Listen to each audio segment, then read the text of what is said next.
Hello, hello. Check, check. Yeah, it's like this. Hello, hello. Check. Hi, good evening. I'd actually like to ask everybody to come closer. It's going to be extremely interactive. That's how Sammy's planned it. It's not going to be one way. There's two mics that Utkarsh has. So when you have a question, do feel free to stop him and ask.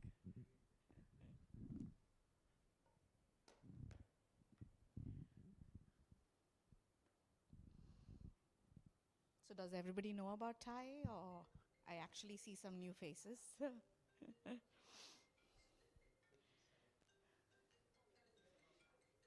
Huh? Tell us about Thai? Okay. Yeah, so hope everybody had a great Eid break. I feel like, where did the holiday go? Because it's already back into the grind, and that's probably a good reason why we can have today's session, because it just doesn't stop, right? The digital fatigue, and we're surrounded socially, professionally, from one app to the other. So there's a lot of, and I do know people who, there's a person who couldn't come today because of fatigue. Told him there's a flu, be careful. He said, no, it's just been really hectic and busy. And, he leads huge companies. So it happens to everybody. And I know of founders who go through this,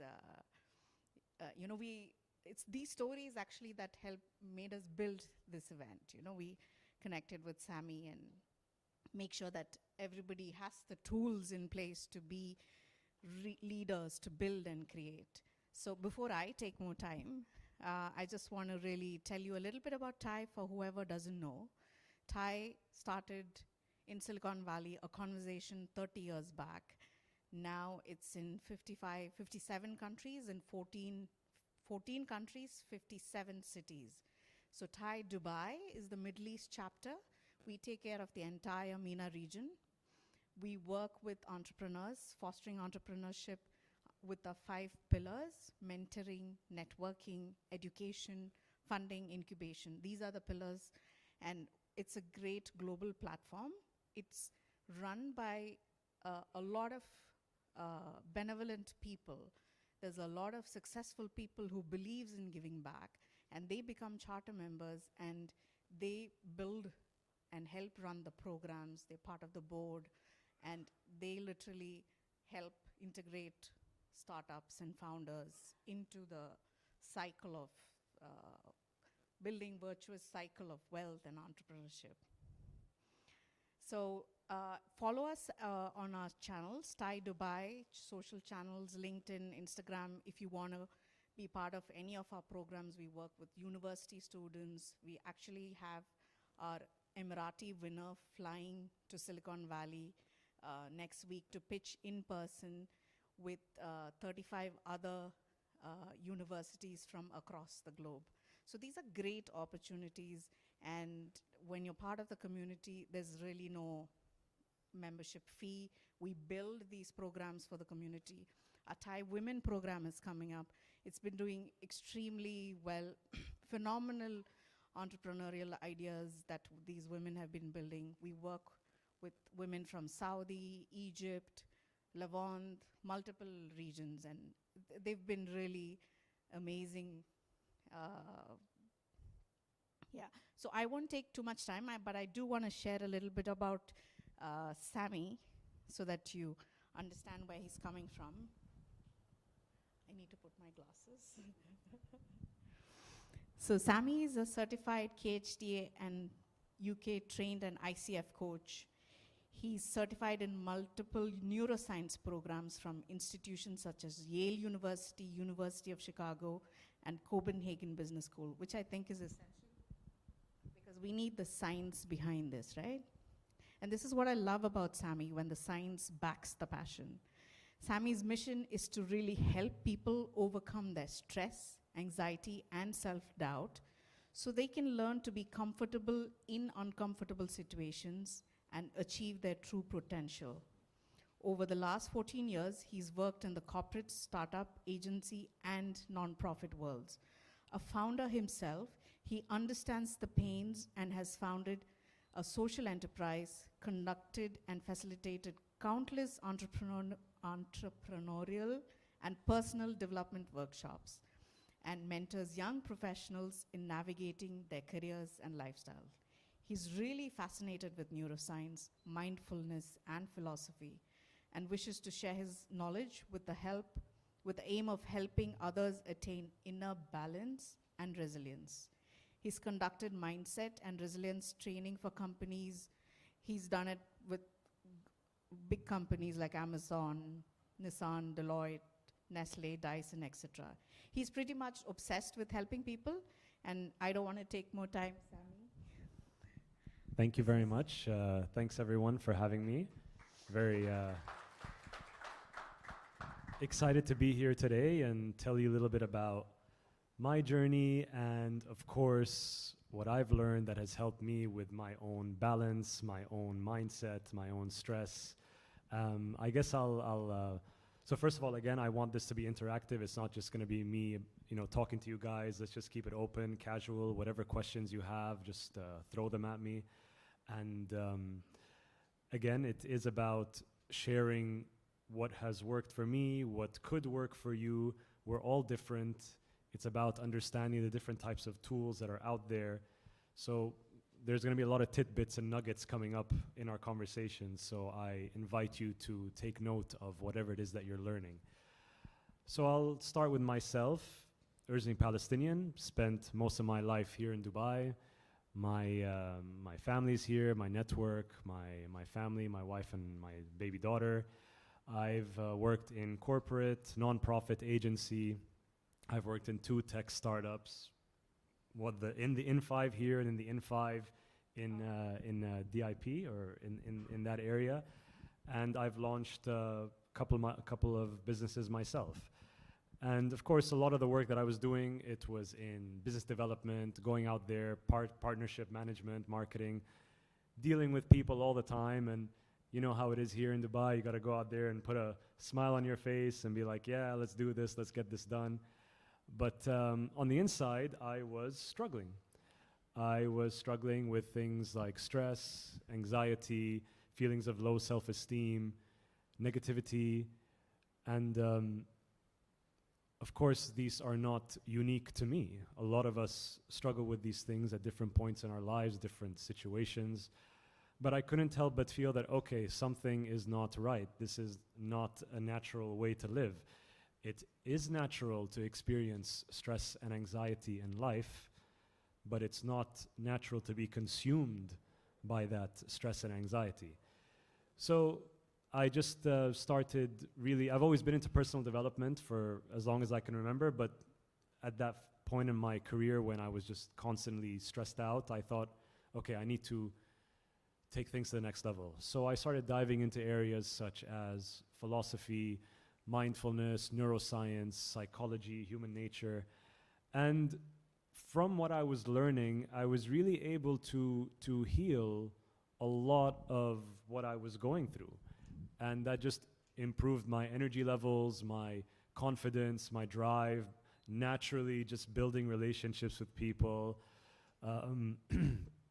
really just bringing back this thirst for life that I've always had and that we've always had, but as we get older, that tends to get dampened and covered up. So that's kind of, I don't know where to begin.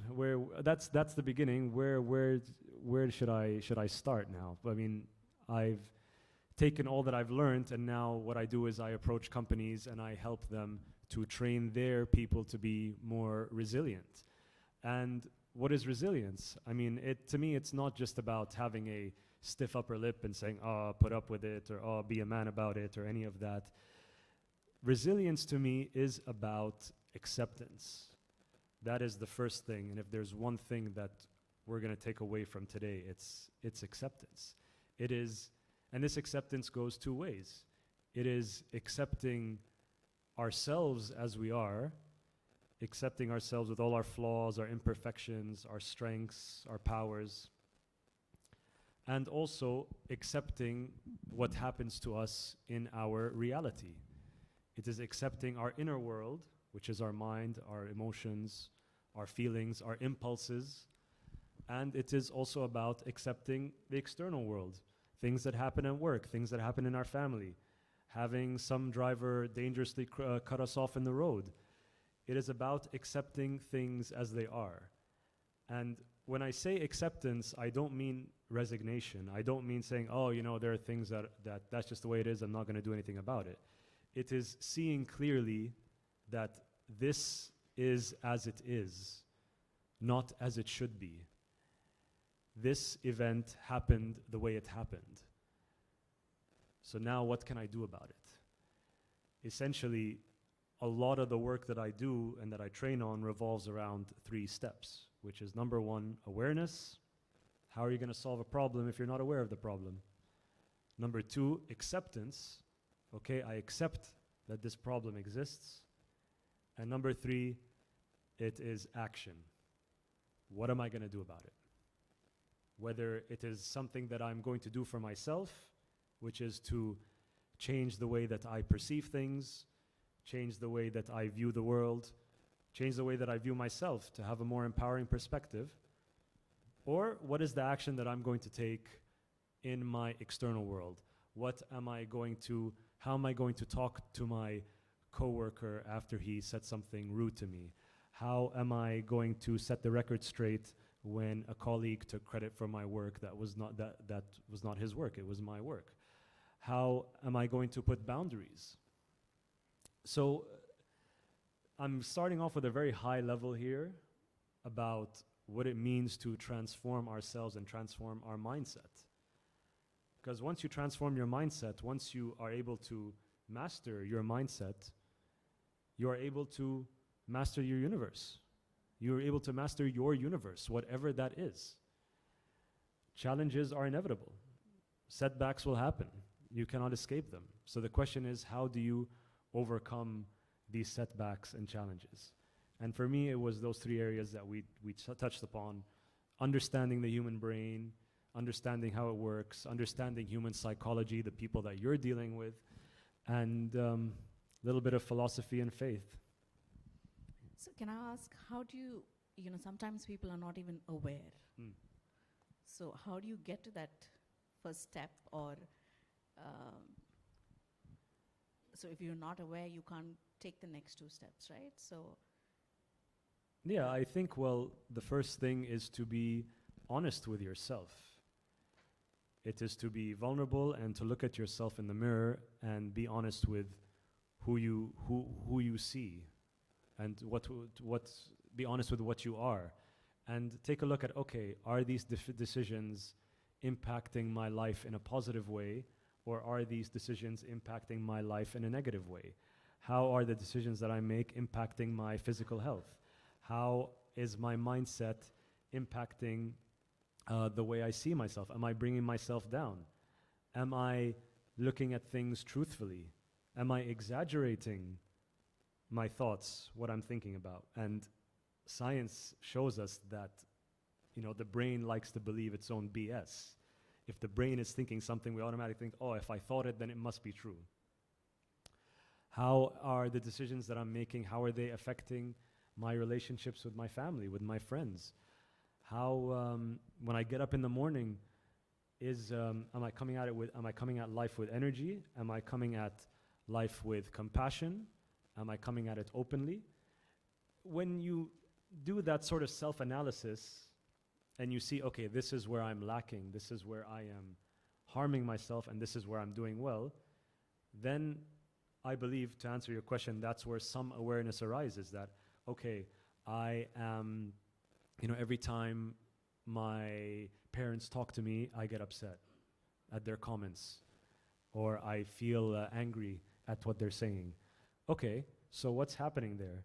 Is it something to do with your parents, or is it something to do with the way you're perceiving what your parents are saying? So it is about being honest with yourself on where you're doing well and where you're not doing well, and then taking actions from there. So if we had to, say that to a startup founder, maybe, and they're so busy building. So do you Yeah. take out time? Do you schedule this time to, as leaders, as founders, how do you motivate the team? And is there some mechanisms or process that they can actually, they're so busy, right? Yeah. So with respect to well-being and mindset, is that that area? Yeah. Yeah. So my opinion about this, I've had 2 businesses. I've worked in 2 tech startups, and there's a certain mantra that goes around the startup scene, which I think is very damaging to the mental health of founders. Does anybody want to guess what that mantra is that everyone says?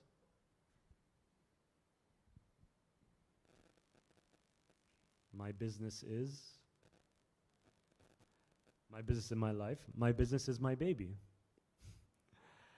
My business is my baby, and that is a recipe for mental health disaster. Because once you say that your business is your baby, you are essentially putting your well-being on something that is inherently unstable. The businesses are unstable. Businesses go up and down. Businesses go through rough times. You lose, you gain, you get a good rep, you get a bad rep, you make big mistakes, you make small mistakes. So when we start adopting that mindset of my business is my baby, this will create a lot of health problems, both on the physical and mental side. In my opinion, the way to see your business is an extension of yourself. It is not you, it is a part of you. The same way that your hand is a part of you, but at the same time, I'm not my hand. God forbid, if something happens to my hand, I'll still be around. When you see your business as an extension of yourself, that helps you create a little bit of distance. That, okay, no matter what happens with my business, I'll still be fine. And your business as a startup, it should be an extension of yourself. It should be a creative expression of who you are. It should be a manifestation of your values, your beliefs, your energy, the problems that you're trying to solve in the world, what you believe in. It is, in my opinion, more so your art than your baby. And when you create that distance, it allows you to be a bit more grounded and more peaceful when things go up and down. That you know that, okay, I am more than just a founder, or I'm even more than an employee. I'm a father, I'm a mother, I'm a wife, I'm a husband, I'm a son, I'm a daughter, I'm an athlete, I'm an artist, I'm a creative, I'm a scientist. When you start seeing yourself as more than your business, that minimizes the damage onto your mental health. I think that would be relevant for a lot of founders. You see them carrying their startups like a baby. So we'd really like to keep it interactive. So I'm sure there's questions that would be relevant for you. So there's 2 mics. But I also want to ask, you were saying about the neuroscience, how you can train your brain. You were saying that a little bit earlier. And I believe that when you understand how your brain works, you can then work with your brain. When you understand this thing in our head that we all have and how it functions, you can actually hack into your brain and wire yourself to be whoever you want to be. Ideally, you want to be yourself, but you also want to grow within yourself. You're the same falcon, just with bigger wings. Now, one of the fascinating things about neuroscience, or what neuroscience has shown, is that even your thoughts and your feelings have an existence in your brain. Your thoughts and feelings are not fairy dust. They actually have a connection in the brain. When we talk about a neural connection, it is essentially a set of instructions that the brain sends to itself or the brain sends to the body. So even your thoughts are neural instructions. So if you're telling yourself, I'm a bad presenter, that there is a connection, there is a circuitry in your brain that's saying, I'm a bad presenter. And the more that you tell yourself you're a bad presenter, that circuitry gets even stronger. So that if, let's say you have an opportunity, as startups, you want to present yourselves to investors, and your co-founder says, hey, can you present, man? And you're like, oh, no, I'm a bad presenter. You just fall back on that automatic way of thinking because you have been exercising that mental muscle over and over again. So what science has shown, and we'll play a video maybe a bit later, that actually when you start adopting new perspectives, you're creating new connections in the brain. When you start adopting more empowering ways of seeing yourself, you are creating new circuitry. And that can be anything. That can be, okay, I can get better at presenting. I'm a good learner. I look back at my life and see all those times I felt worried and stressed and anxious, and I realized that when I put my mind to it, I was able to overcome a lot of that stuff. So I have the confidence. It is about mantras, and that's also another tool that you have to find for yourself, is what are the mantras that work for you, that serve you, that are relevant to who you really are. Again, you don't want to try and be something that you're not, because eventually that's going to backfire. It is about understanding yourself, and I like to say this, it is going back to yourself, because we know who we are, but then over so many years, and you can argue since our childhood, we've been taught to be something else. We're taught to put up a front, your uncle is in town, be nice, or oh, you're gonna be going to this job interview. Make sure that you look good and that your tie is all nice and tight and shiny. When, of course, there are many of us that are like that. They're like, yeah, when I like to make an impression and I like to look good. But then there are people that are like me. I'm like, hey, I just need to dress well because I have to dress well. I'd rather just be in shorts and slippers. So it is about understanding who you are and developing mantras for yourself that help create new connections. And then before you know it, you're not even going to be saying these things to yourself anymore. You're not even going to be saying, oh yeah, I'm a good learner. You just be that. You are that because you've reprogrammed yourself. As a leader, if you reprogram yourself, that will automatically drive into the team. Absolutely. People feel energy is contagious, emotions are contagious. If you are coming at life or at work with positive energy, with positive emotions, that is going to spill over to your team, for sure. Maybe we can cover the next point about cultivating compassion. Yeah. And culture of empathy, while... yeah, for sure. Of course, we are all working on ourselves, and we are all going through our own journey in life, and we all want to be better people. And sometimes that can take us off the path of helping others, or being compassionate towards other people, or showing love, or forgiving others, because we're so consumed with ourselves and we're so stuck in our own heads.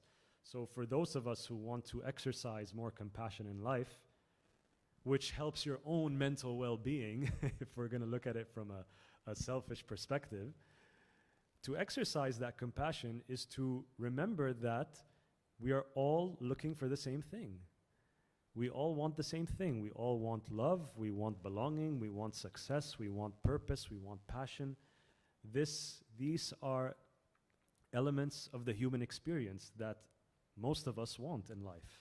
So when I understand that you want the same thing that I want, when I understand that you are working hard for your own goals in life and you're working hard for your own success, I can feel. I know that because I'm doing the same thing. So why should I bring you down, or why should I say some unkind words to you?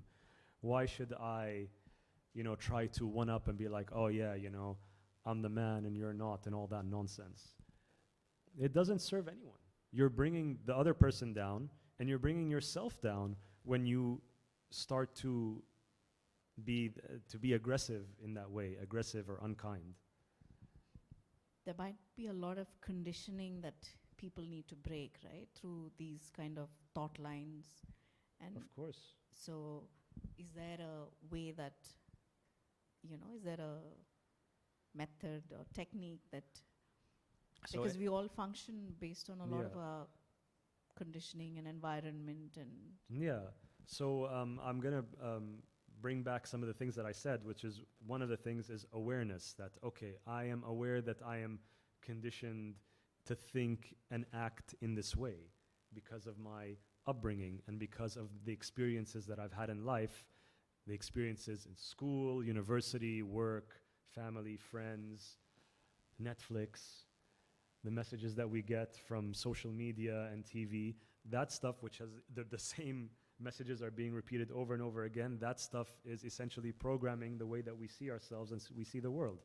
Now we are aware of that. Then what do we do about it? I spoke about the mantras, because the new mantras that you will create for yourself will help you create a new being. You will be a better person because you choose to be a better person. You choose that, okay, this way of thinking, this way of bringing myself down is not serving me. I see the consequences. I'm seeing the negative factors in my life as a result of my perspective. Then that gives me the drive to change, and also the science. When I read about it, okay, I know that this actually works. So it's those steps really. It's just awareness of our conditioning, the belief that, okay, I can change my conditioning, and again, a lot of other things, connecting to who we really are. Who were you before everyone else told you who you had to be? Who were you as a child? Who were you? Sorry, not who were you. How did you have fun? How did you enjoy life? How were you stimulated by life without your parents, without your friends? We all had that experience. It is also about reconnecting to that. And again, just to put things in context, there are so many different tools out there. And there are so many different ways of seeing the world and seeing yourself. I believe that there are essentially three types of tools that we talk about in this field of personal development, which is mindset tools, which are very rational, very logic-oriented. Then there are emotional tools, which is, hey, I know my values, I know who I am, I'm all about honesty, integrity, being silly, having a good time, curious for life. Those values are what's important for me. And because I live a bit out of these values, that's what helps me become more resilient in life. Things didn't turn out well, that's okay, I know who I am. Our values are more so a compass, not a destination. Our values guide us to how we want to navigate the waves or the storms of life, whatever you want to call it. And the third set of tools are the spiritual tools. What does it mean to be spiritual? It means that we recognize that we are a part of something bigger than ourselves. God, the universe, energy. When we see that we are part of something bigger, that helps us become more grounded, and it also helps lessen, it lessens, I don't want to say lessens the problems, but maybe it lessens the way that we view the problems, that things are not as bad as I'm making them out to be. And also remembering that our life on this planet is temporary. We're not going to be here forever. And I do not say that in a morbid sense at all. In fact, when you see that when you remind yourself of these things, when you remind yourself that our time is temporary, things seem a lot more beautiful. Things are more shinier. You are more eager to grab life. You are more willing to let go of the petty things that come at you day to day. So I say that because there are all these different tools and all this different knowledge. It's about integrating all of them. So even though I talk about different things that have worked for me, and there are also things that have not worked for me, it's about understanding what works for you and taking different tools and different concepts and different pieces of knowledge from different sources and putting it all together in a way that works for you. I mean, you're talking about journaling earlier. I don't like journaling. You know, school made me hate writing, so I can't journal. But I know that sometimes I just like to read in the morning, and I like to read inspirational stuff in the morning, and that helps calm me down. So it's about understanding what works for you and just double downing on it, like strengthening it, leveraging, this is what works for me, and I'm going to keep doing this. Any questions?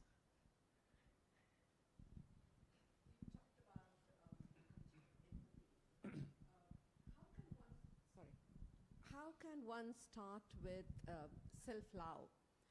What are the routines or models one can have to create more self-love so then that can spread to what they do and develop more empathy for others? For self-love,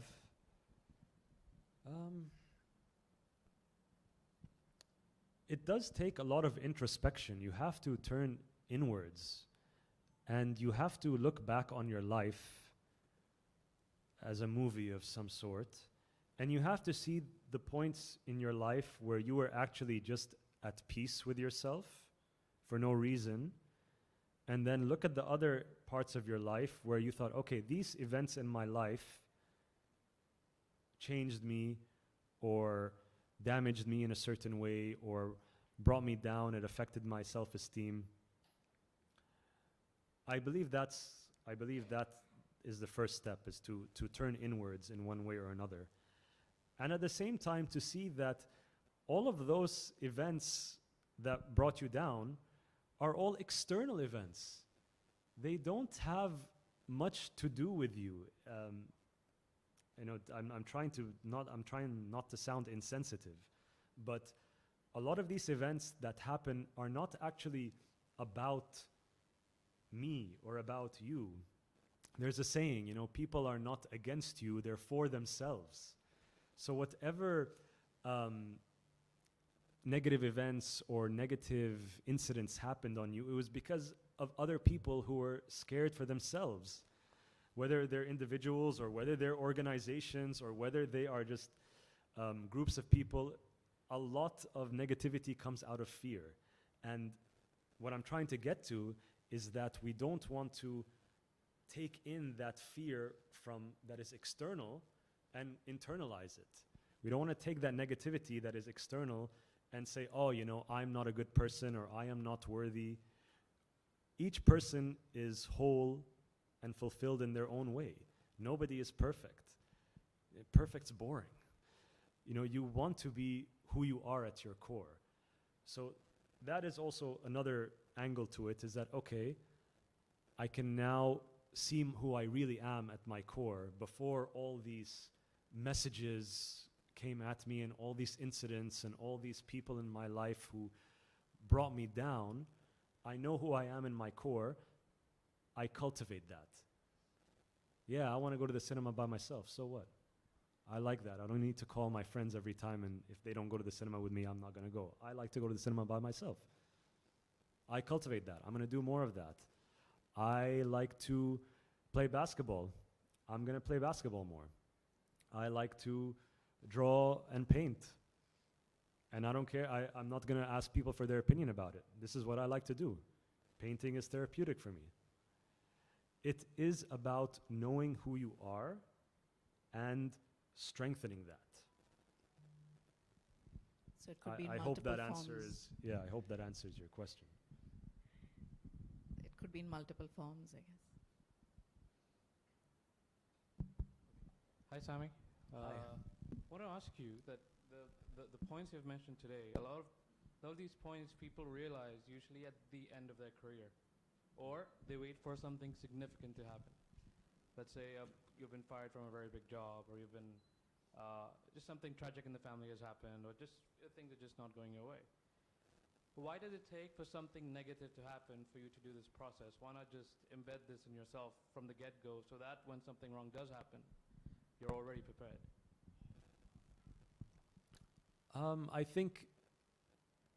I personally think it's because these events need to happen for you to see that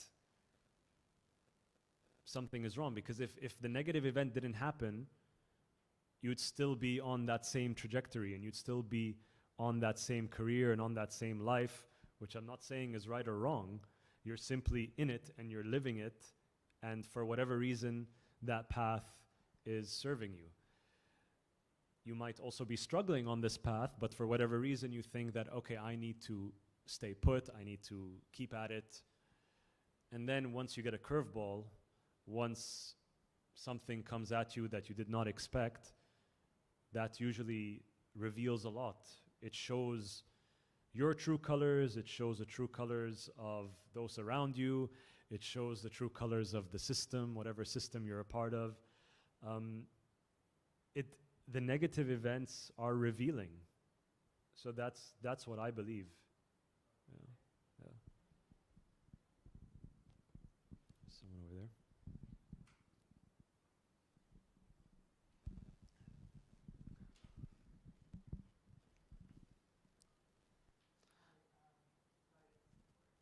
No worries. Sometimes, okay. Anyways, can you hear me? Yeah, I can hear you. Good. Sometimes entrepreneurship can get lonely, even though you have a team, even though you have everyone around you, family, friends. But sometimes there are situations when you feel down and lonely. How do you deal or cope with that particular situations? Like, because you were talking about well-being and how brain works and Yeah. everything. Like, do you have any tips? Yeah, for in sure. that? So first of all, you have to be proactive about being with people who support you and being with people who care about you and being with people who are curious and actually interested in what you're doing and hearing you out. And this goes for, as a man, you do want to spend time with other men. As a woman, you want to spend time with other women. Just that those groups of people, that helps rejuvenate who you are as a man and as a woman. So you have to be proactive about that. Now, it's very interesting that you say that have we heard of oxytocin? So oxytocin is the bonding chemical. The oxytocin is the chemical of, oh, you like basketball? I like basketball too. That good feeling that comes up, that is oxytocin. And this oxytocin, it is important for us to maintain our well-being. A lot of research is coming out now about how people who suffer from depression lack oxytocin in their bodies or lack sufficient release of oxytocin. When you are with people who are like you, when you are part of your group, when you are part of your tribe, your oxytocin levels are naturally going to go up.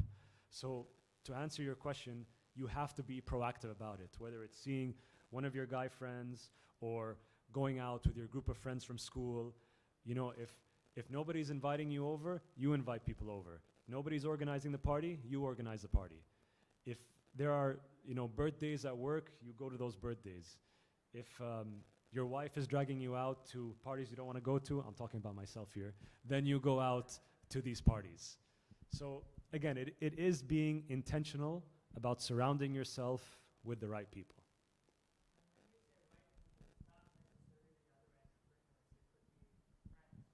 Yeah, that's what for sure. I was speaking more so about on the non-business side.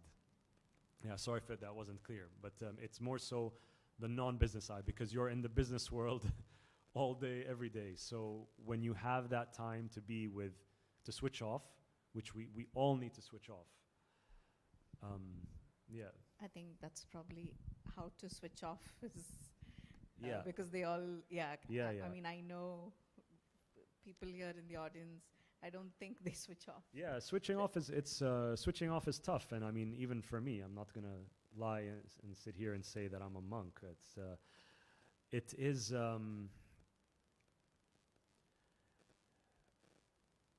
Again, there are different things that you have to do in your life. There's a different.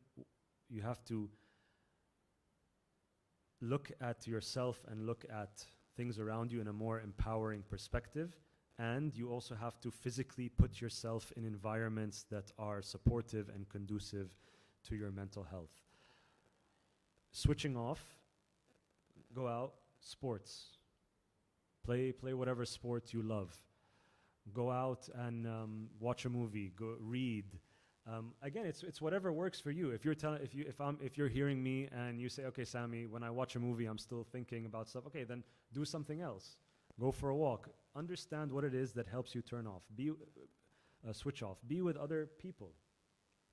When it comes also to the overthinking, because we get that all the time, it is also about reminding yourself of, to a certain extent, the futility of overthinking.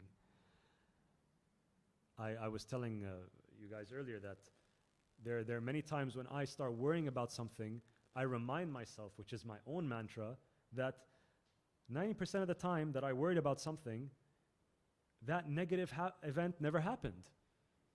The thing that I was worrying about for so long never happened, and that always happens to me. Therefore, why am I worrying about it? That's just my own, smack in the face of there's no point in worrying or overthinking about this topic. And that also, again, helps create a new muscle. That overthinking doesn't help me. Excuse me. It's not going to help me. It's not going to help anyone.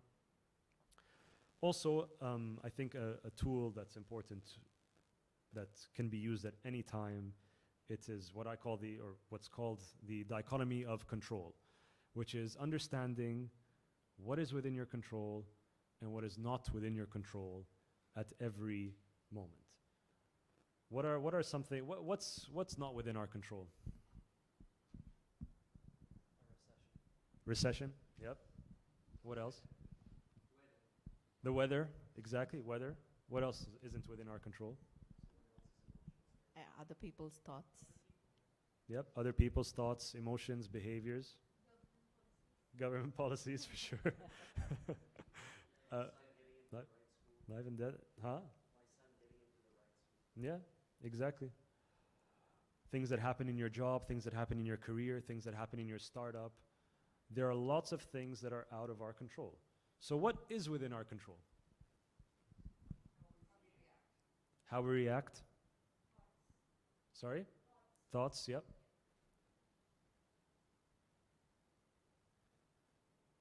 Our opinions, our words, our behavior, how we react.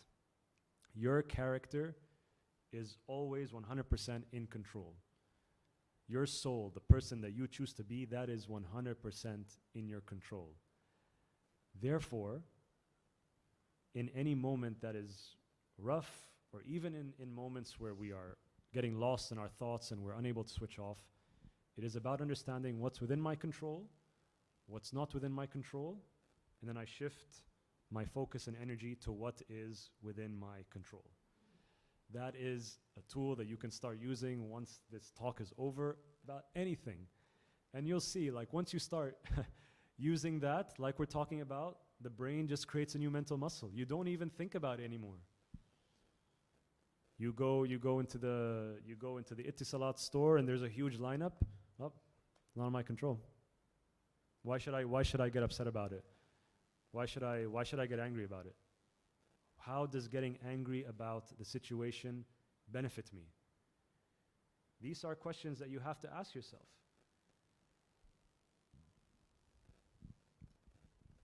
What else? Yeah, please.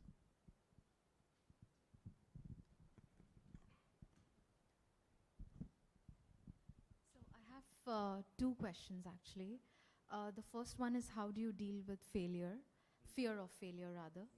And the second is you spoke about spirituality. So I want to know from you, like, how do you connect with the, the power that you talked about, that, we are a part of a bigger power. How do you connect with it? Is it meditation or some form of activity that you do? So Yeah. So when it comes to fear of failure, this is also where acceptance falls in. Is that no matter what you do in life, there will be successes and there will be failures. It's like plural. There is no success, there is no failure. You will have successes along the way, you will have failures along the way. Life is ebbs and flows, life is up and downs. This is just the nature of the world and the universe that we live in. Whether you are raising a child, or whether you are building a business, or whether you are trying to improve yourself in football, you are always going. There's always going to be setbacks. So, fear of failure, there has to be an acceptance within you, that to see that this is going to happen. Not I am going to fail, not that, but to understand that when I strive for something, there will be bumps in the road. When I strive for something, I am going to fall off the bandwagon. It's going to happen.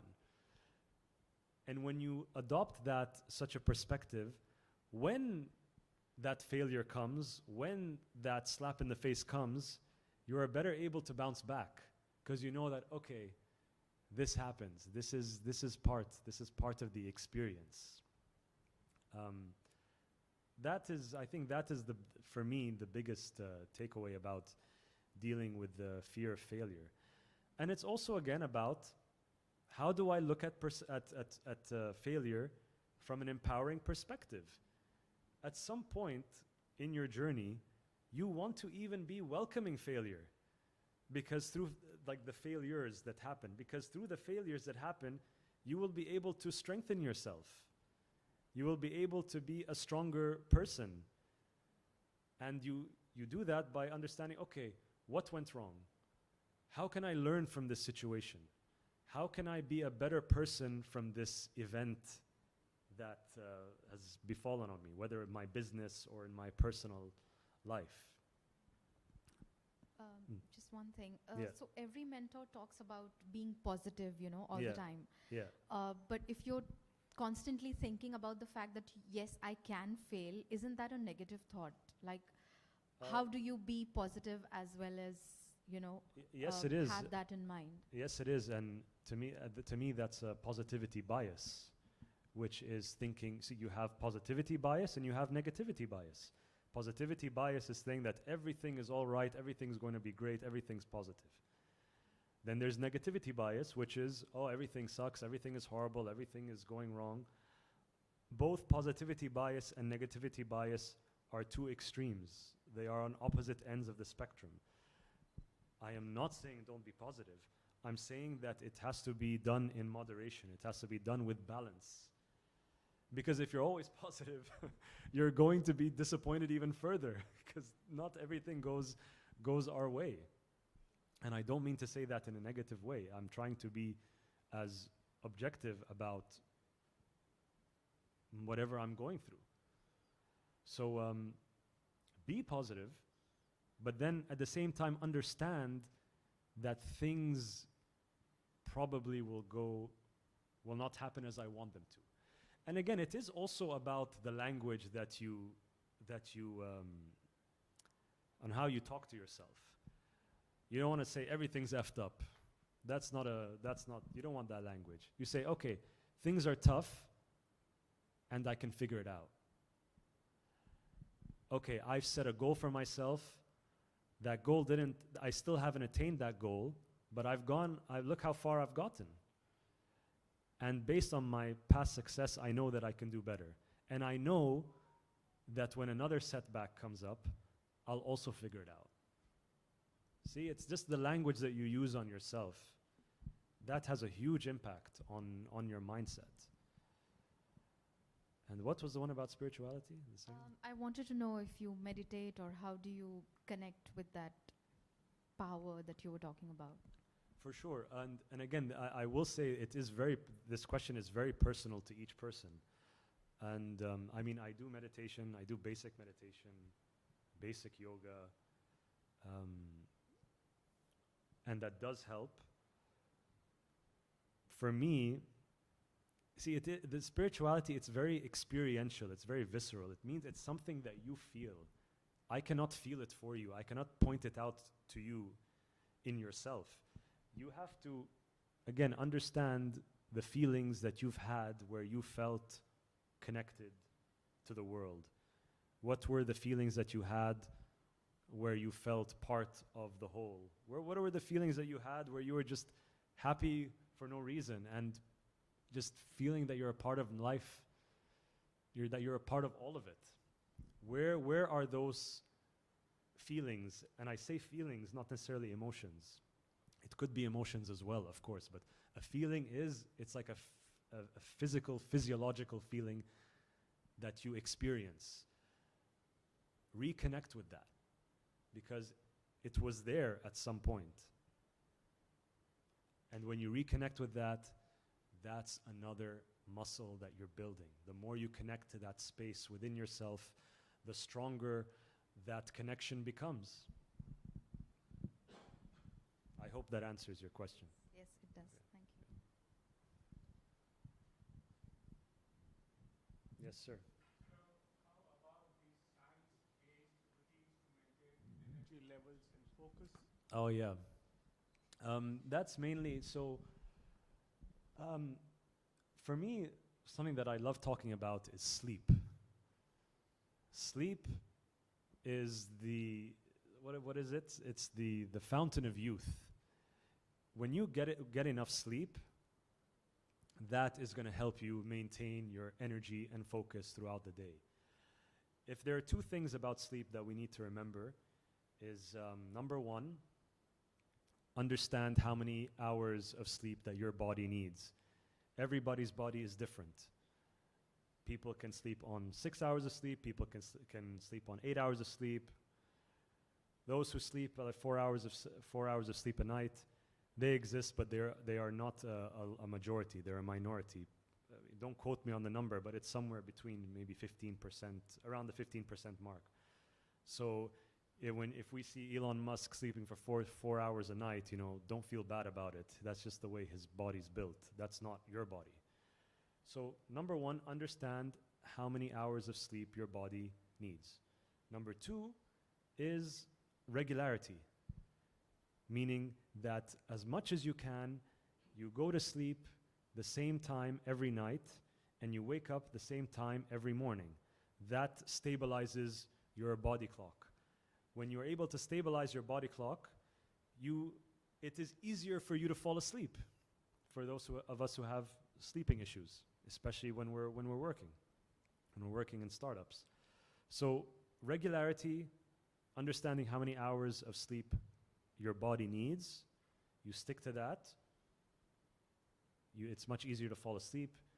You wake up at a good time, and you're ready to go. So that's just one element, and I'm happy to go deeper into sleep. I mean, that's a workshop or a talk on its own. There's a lot of morning routines people talk about. Yeah. What are your evening routines to get good sleep? For sure, very important. By the evening, even by sundown, you should be preparing to wind down. And one hack that I like to use, even though the sun is setting, there's still light outside, I'll put on my sunglasses. That's one hack, because when you put on your sunglasses, your brain thinks that it is nighttime or nighttime has come. So the brain will start earlier to start the process of getting your body ready for sleep, getting the melatonin and other chemicals going, because your brain thinks, oh, it's dark outside, I need to start getting ready. So that's one easy hack that you can use. That the sun starts setting, wear your sunglasses, even though there's light outside. Eat light for dinner. I've come at a point where You know, I put my food on, for dinner, I put my food on a small plate. I've come to, maybe because my stomach is sensitive, I put only 3 ingredients now. It's like a cucumber, lettuce, and cottage cheese. You know, that's my dinner. Because if you have a heavy dinner, your body is gonna try to metabolize it. And that is also gonna keep your body awake and alert. You know, it's sending blood to the stomach to digest everything that you've eaten.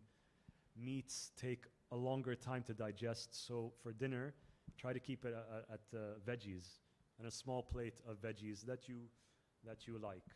And again, it's also about understanding your body.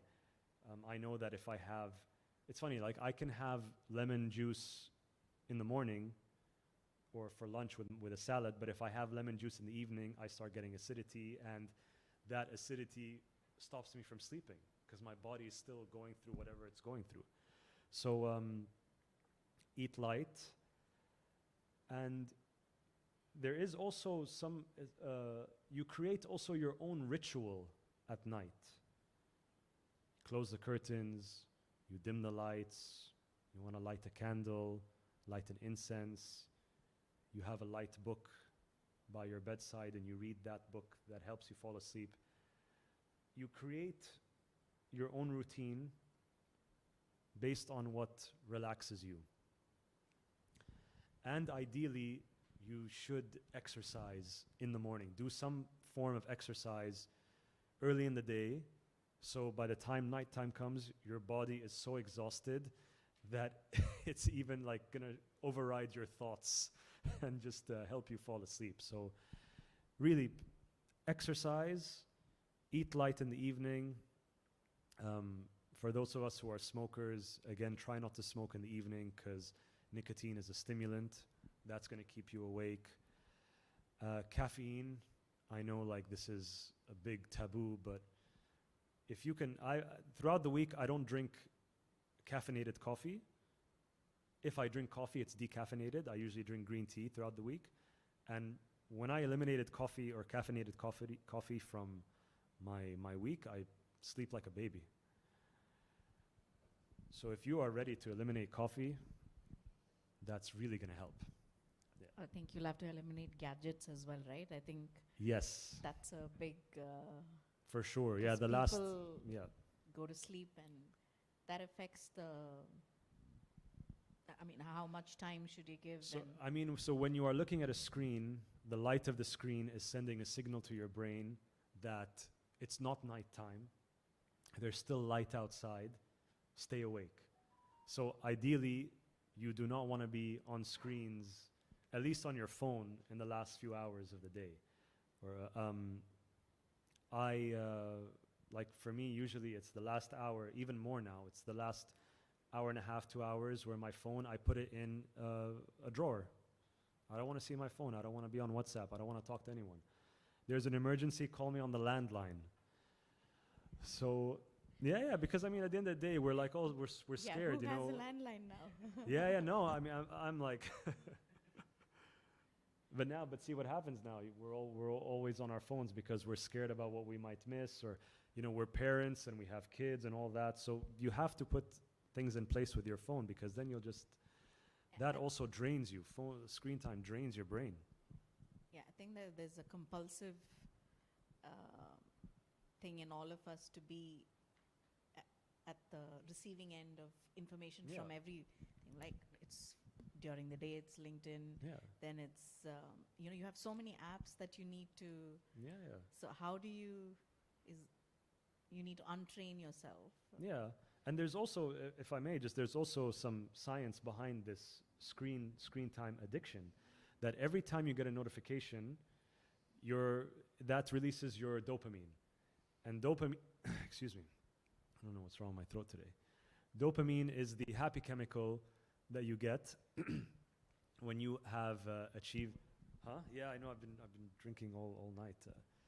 Dopamine is the happy chemical that you get when you have achieved a goal, and also in other areas of your life, which also include novelty. So when something new enters your life, that excited feeling is dopamine. And that also has survival values.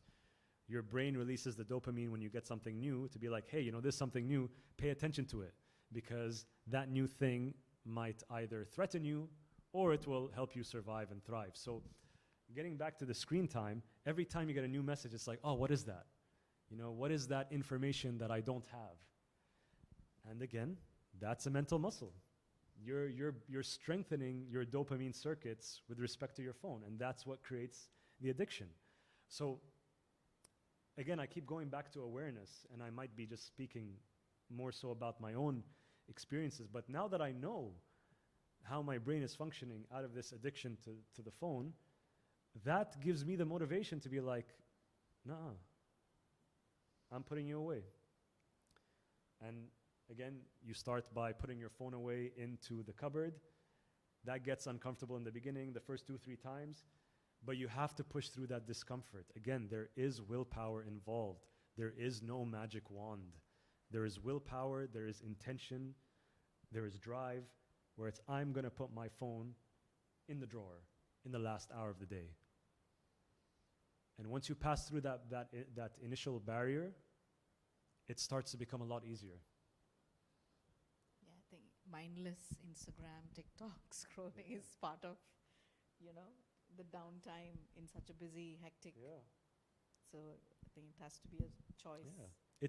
It is a journey, guys. Like, it is constantly, you are constantly evolving yourselves, you are constantly improving areas of your life, you are constantly working on yourselves. And again, I will say, while still being yourself, that when you adopt that mindset, when you adopt that way of being, you'll see things just start falling into place. Things just start getting better in your life. That's something I cannot explain. Yeah. Just wanted to make a comment on that fear of failure and the anxiety of failure that we've been talking about.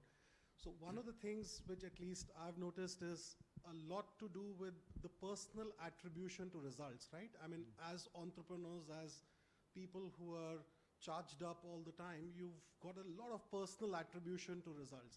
And it's always the story saying that don't let the failure affect you because it's not under your control and things like that. But one thing which I've surely seen working is if you can figure out a way to not attribute successes to yourself the same way, it'll be much, much easier to not attribute failures to yourself. So you have to keep see, we always, if there is something successful in the past, I did it. It's not the circumstances, it's not the opportunity, it's not the exposure, it's not somebody else's help. But when the failure happens, I really can't figure out, right? Exactly. So if you can somehow get yourself, it's a difficult journey, because to get yourself to say that success was not because of me, I was merely a participant in that, is something which I feel personally that helps a lot when the failures inevitably happen, because then you can say, yeah, the circumstances were such, you couldn't do anything, you did your best. I love what you're saying. It is also just seeing things that when you see your success, you are also a part of a bigger whole. You are also interconnected to other elements that contributed to your success, whether it's your development team, whether it's a client who actually needs your product, whether it's like you met that client at a random networking event. It's So, yeah. all of us know who've had some entrepreneurial success anywhere, is that so many of those successes were circumstances. They just happen. There is certain element of right place, right time. Yeah. So like you said, at an event, it's somewhere else. And if somehow you can train your mind to not attribute those successes to yourself, because we keep talking about don't attribute the failures to yourself, but it's very difficult because you've been attributing all the Yeah. success results to yourself. How do you not attribute the failure result to yourself? So you somehow figure out a way to not attribute the entire You remind yourself. You remind yourself of, yeah. That's why we've been talking about a lot of different things, and I hope that some of us have been taking notes, because when you remind yourself of these little nuggets, that's when you start to view yourself and view your world in a more healthy way. So it's about remembrance, self-remembrance. I just want to share my favorite way of interpreting failure. No child walked without falling. So to get to walk, you have to fall. Pick yourself up and try again. So it's the most natural part of the journey, right? Because we should not see it as something bad or the perspective that we build around failure.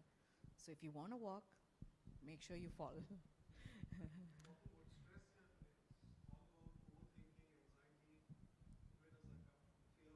Exactly.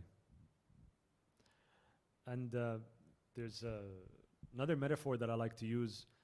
It's not exactly related to this beautiful principle that you brought up about viewing success and failure equally.